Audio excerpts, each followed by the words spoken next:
pidió el sábado refundar un pacto entre el capital y el trabajo, pero con un Estado que laude a favor del más débil de los dos, de los trabajadores. El Papa Francisco pidió salario universal y reducción de la jornada laboral esta semana. Luego de varias reuniones con Máximo, Massa y Guado de Pedro, un grupo de empresarios se reunió con el presidente de la Nación. En las reuniones, como en el coloquio de IDEA, su principal propuesta para salir de la crisis fue una reforma que flexibilice las relaciones laborales para así seguir bajando los costos laborales. En el coloquio de IDEA, Emanuel Agis les recordó que los costos laborales hoy son la mitad de los de 2011, de los de 2015 y de los de 2017. Según publicó Ezequiel Orlando este domingo, los empresarios pidieron una flexibilización en los despidos, una reducción en las cargas patronales y subsidios, sí, subsidios para capacitar a los empleados. Argentina tiene un 44% de pobreza. 10 millones de personas se alimentan en comedores. La inflación es del 50%. Tenemos una deuda que no podemos pagar. Y la idea de los empresarios para resolver la crisis es otra vez rebajas en las condiciones laborales, es decir, bajas en los costos laborales. Veamos cómo le fue en los últimos años a cada parte de esta sociedad del capital y el trabajo que reflotó Cristina en la ESMA. Desde 2015, el salario formal privado, los mejores pagos, cayeron en términos reales un 25%. Al resto de los trabajadores le fue peor. De acuerdo a los últimos balances presentados ante las autoridades de la bolsa porteña, en el primer trimestre del año, Ledesma de la familia Blaquier ganó 1.240 millones de pesos, un 216% más que en el mismo periodo de 2020. Y en 2020 también había duplicado las ganancias de 2019. Es decir, mientras vos perdiste el 25% de tu ingreso real, ellos vienen aumentando por 2 cada año sus ganancias. Molinos Río de la Plata, de la familia Pérez Compán, ganó 1.180 millones de pesos en ese trimestre. El grupo Arcor de Luis Pagani ganó 3.900 millones de pesos, un incremento del 470% frente a las ganancias de 2020. Es decir, con 10 millones de personas comiendo en comedores porque no pueden solventar el precio de los alimentos, y una clase media de trabajadores formales que perdió un 25% de su poder adquisitivo, pero con empresas que ganaron miles de millones de pesos anuales, su propuesta central es seguir deteriorando el ingreso de los asalariados vía flexibilización laboral. En el marco de la reformulación política de la coalición gobernante, que seguramente derivará en decisiones postelectorales, sería bueno también dejar en claro cuáles son las razones históricas del subdesarrollo nacional. Escuchen estos datos. Los Pandora Papers mostraron que en el mundo el dinero negro de la corrupción política representa solo el 5% de las cuentas offshore.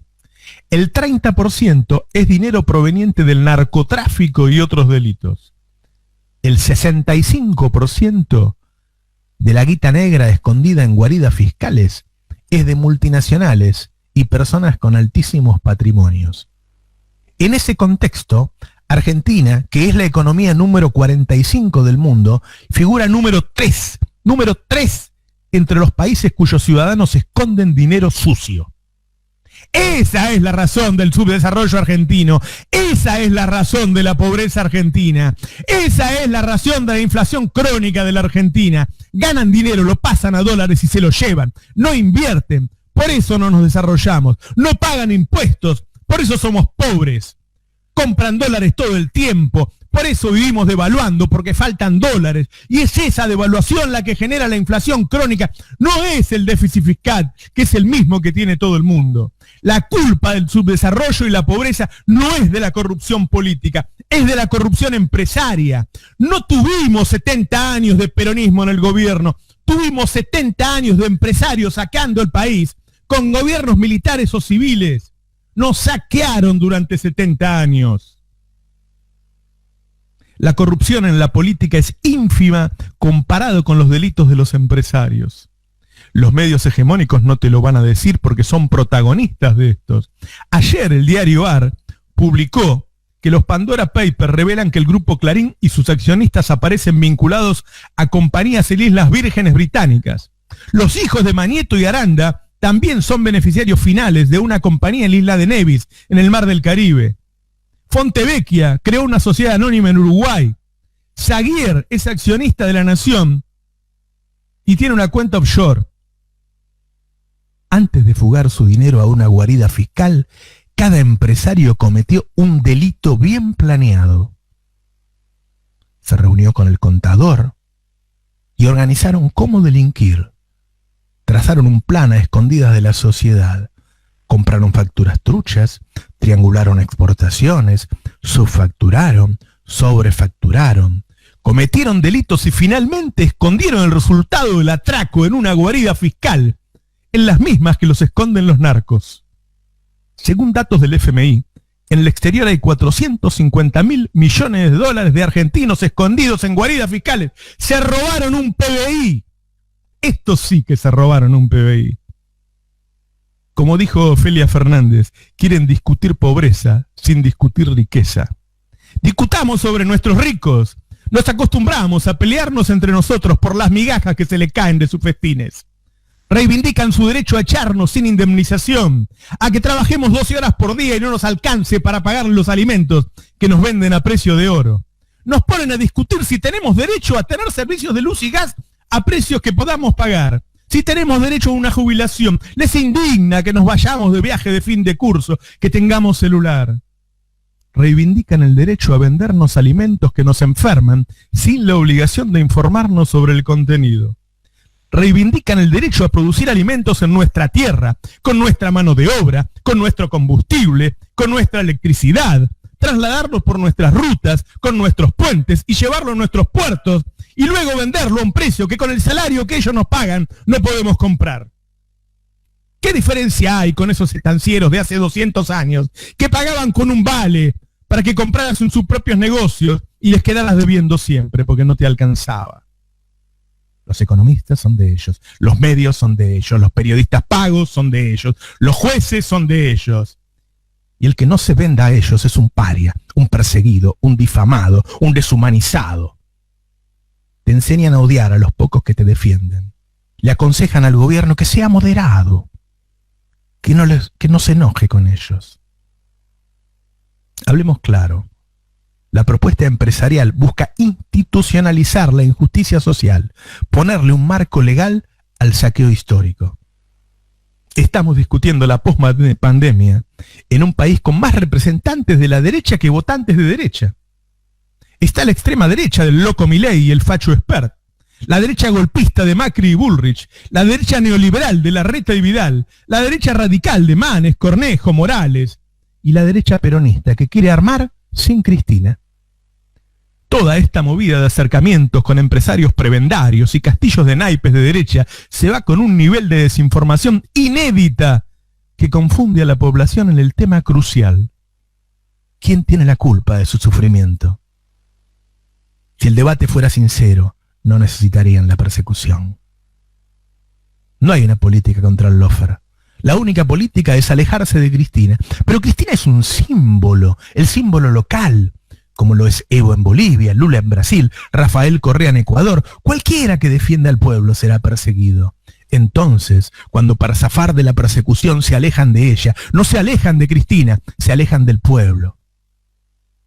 Por estos días los jueces finalmente tuvieron que reconocer que no hubo un delito con las cunitas, que no hubo un delito con el dólar futuro, que no hubo delito con el memorándum, que no hubo delito de Gil Carbó. Pero el pueblo no se entera. El problema es que, a diferencia de la dictadura, de la que todos pudieron saber de sus atrocidades, aquí no hay forma de contarlo. Para salir de la crisis con las recetas del pueblo, y no con las recetas de los mismos que nos llevaron a la crisis, es necesario hacer una revolución de la verdad.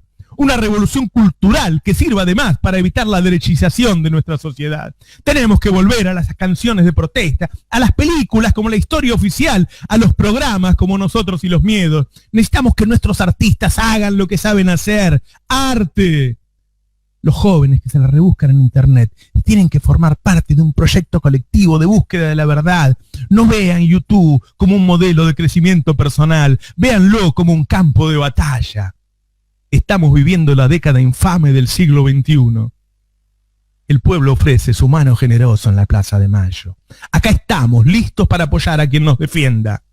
Es con ese pueblo con el que hay que acumular poder. Es con ellos que hay que buscar las mayorías suficientes para armar un proyecto de país que merezca ser vivido. No es explicándole a los empresarios que nosotros también los queremos.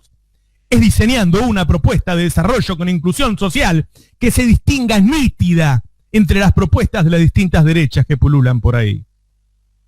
Larreta propone un proyecto de país para unir a todas las derechas y excluir al kirchnerismo. Somos el 70%, dice. Eso ya lo hizo Macri, Larreta. Tuvo implícito ese 70% con el apoyo de toda la derecha peronista que le votó todo, hasta el endeudamiento que hoy nos ahorca. Tuvo a la CGT de Daer que se negó a luchar. Tuvo al movimiento Evita como cómplice. Y fracasó, porque lo que fracasan son sus ideas. Es preferible perder una elección dignamente y cuidar el legado forjado entre 2003 y 2015, el legado de la justicia social y los derechos, que permitir que el kirchnerismo se diluya en los confines de la historia y desaparezca. Porque con su desaparición se perderán las esperanzas de un pueblo. El pueblo no fue a la plaza para darles el mandato de negociar la salida de la crisis con los mismos que nos metieron en la crisis. Fue a ponerse a disposición para enfrentarlos. No seamos reformistas, porque no será suficiente y la historia nos pasará por arriba. Seamos revolucionarios y luchemos por lo que es nuestro y nos merecemos. Buenos días, esto es Navarro 2023. ¿Cuántas cosas para comentar, Roberto, nos dejaste en el tintero entre el pase y este espectacular editorial? Bueno, tenemos para hablar todo el programa. Son momentos cruciales. Yo no sé si todo el mundo es consciente, ¿no? De que hay del otro lado de estas elecciones hay, qué sé yo, hay muchos peligros esperando, ¿no? Totalmente. Sí, y enunciados, eso es lo novedoso, que ya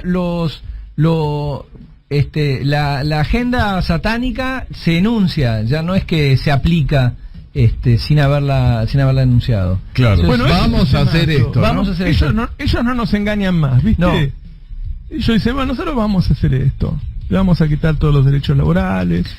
¿No? Que es siempre el truco de la derecha, que es los presentes calamitosos como paso necesario hacia futuros venturosos. Y al menos en parte siempre cumplen, ¿no? Es como los presentes calamitosos siempre llegan.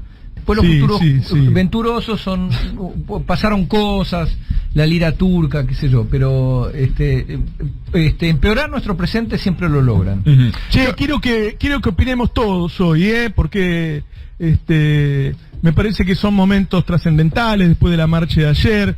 Comuníquense con nosotros al 11 25 80 93 60, 11 25 80 93 60. Dennos sus opiniones, en Twitter también con el hashtag Navarro 2023. Son días muy importantes, Sí, totalmente. Bueno. Yo quiero compartir, a propósito de lo que dijeron en el pase, también, ¿no? Esta dificultad que tiene frente de todos para resolver sus diferencias, esa falta de una mesa, de que donde estén Alberto, Cristina, Massa, Máximo, Axel, no sé, los jugadores principales y digan, bueno, hacemos esto y discutan ahí. Yo no estoy de acuerdo con esto porque, a ver, esto, bueno, lo resolvemos y de esa mesa sale la resolución y vamos todo para allá, ¿no? Eso no termino de entender por qué, era lo que comentaban ustedes en el pase, no está resuelto, cosa que hace que hasta la organización de un acto sea difícil. Yo creo que el problema es más profundo. Yo llegué a tuitear ayer, Alberto está yendo para la plaza. Sí. porque me dijeron Alberto está yendo para la plaza. Claro. No sabíamos qué plaza. Iba a ser Jim a la de Puerto Madero. Yo lo vi en la Plaza Mafalda, chicos. ¿En serio? Pero, no, yo creo que el problema de esa mesa es que hay problemas de dirección, ya ni siquiera de implementación de una dirección común. Es como, estamos todos de acuerdo hacia dónde queremos ir, pero bueno, vemos. De pronto, el otro día lo escuchaba a Pérsico elogiar a IDEA. Y decir que bueno, que los empresarios, viste como, no claro, hay que tomarlo. Sí. Era la versión, digamos, no necesitamos al Toti Flores, lo tenemos a nuestro propio Teotom, donde decir, che, yo no tengo nada contra, moral contra IDEA, pero IDEA, como lo dijo Roberto en el pase, solo propone lo mismo. Che, nos vamos a sentar para reducir sueldos, reducir cargas sociales, flexibilizar. Che, esa agenda la conocemos, con lo cual... Claro. No, es que yo lo que digo es, primero, yo si me siento, Roberto Navarro, les digo, miren, la culpa de lo que pasó los últimos 30 años es de ustedes. Claro. Es de ustedes. Empecemos por ahí. ¿Sí? Traigan los 450 millones que se llevaron y somos todos felices. ¿Sí? Ahora, estamos en esta crisis. ¿Qué hacemos? No me rompa la pelota con eso, de bajar sueldo de nuevo, porque los sueldos son la mitad. Te lo dijo Emanuel Álvarez Saji, que no es el Che Guevara el otro día, en el coloquio de IDEA. Le dijo, hoy el costo salarial es el 50% de lo que era en 2011, en 2015 y en 2017. Menos quieren pagar, menos, Claro, ¿en serio? claro. Menos. Hasta el boludo Brancatelli aparece diciendo que no, que necesita pagar menos cargas sociales, porque puso un mercadito, la puta que te parió. ¿Qué menos cargas sociales? No, el tema es que la culpa de lo que sucede en el país la tienen los pobres. Ya está. Con eso. Bueno, ahí está. Quieren decir que la culpa de lo que le pasa al país la tienen los pobres y la forma en que ha manejado ese tema el peronista. No, flaco, no. Se la pasan hablando de la corrupción de los políticos y cuando encontramos las offshore, resulta que están todos ellos. Digo, La Nación publicó los Pandora Papers y se olvidó de poner que La Nación tiene las cuentas afuera. Un olvido, seguramente un olvido. ¡Qué bárbaro! Pero efectivamente el otro día hablamos de eso, de que en Europa Vox y los partidos de extrema derecha dicen que el problema son los inmigrantes africanos, y acá el problema son los empleados, son los trabajadores. Las pretensiones de los trabajadores de poder vivir con un sueldo. Esto impide el desarrollo de la Argentina y como vos bien decís, nos dicen que faltan dólares. Che, no faltan dólares, hay 400.000 millones de dólares, hay casi un PBI afuera. Y de nuevo, sentarse a hablar qué. Entonces, claro. Yo lo que sentí, algo que decías en el pase que me parece muy, muy interesante, che, ¿cómo puede ser que el oficialismo, el gobierno no pueda capitalizar una marcha como la de ayer, que fue una marcha festiva, multitudinaria, diversa? Estaban los encuadrados, estaban los sindicatos, estaban los grupos Yo estoy seguro sociales. de que si Alberto hubiera ido al escenario la gente lo hubiera apoyado. Sin duda, pero además, pero te apoya. pero además para la negociación, el reclamo de máxima frente al Fondo Monetario, el hecho de decir, EVE dice, che, no hay que pagar, es algo que te sirve incluso si querés pagar. Sí, porque, claro, che, es decir, en la mesa de negociación venís con la plaza y decís, che, yo tengo de mi lado gente que no quiere que pague un mango. Claro. Y eso te sirve para la negociación. Lo que pasa es que... Claro. Viste que ahora hay que ir allá y decir, sí, Cristina está de acuerdo. Y si decimos Cristina no está de acuerdo, claro. Y si decimos la verdad que nadie está de acuerdo en pagar. Claro. Ustedes son unos hijos de puta que le prestaron a un tránfuga y ahora nadie está de acuerdo en pagar. ¿Cómo hacemos? Pero que además eso es parte de la negociación. Para no, pagar, no para no pagar. O sea, claro, esa sería mi estrategia para pagar. Claro, Es decir, exactamente. En el país mío nadie quiere pagar, Yo vengo acá, hagamos lo que podamos. No sé si voy a poder firmar con ustedes. Aparte la plata no la tenemos porque se la fugaron. Bueno, el problema es ese. Digo, le prestaron plata a unos ladrones. Y ni siquiera quieren tomar en cuenta que estamos en una pandemia. Cuando dicen, no, hay inflación porque emitimos. Tuvimos que emitir porque los demás países financiaron la pandemia con préstamos legítimos. Y a nosotros nos dejaron en default. Por eso tuvimos que emitir. No porque a Alberto se le ocurrió emitir. Che, ya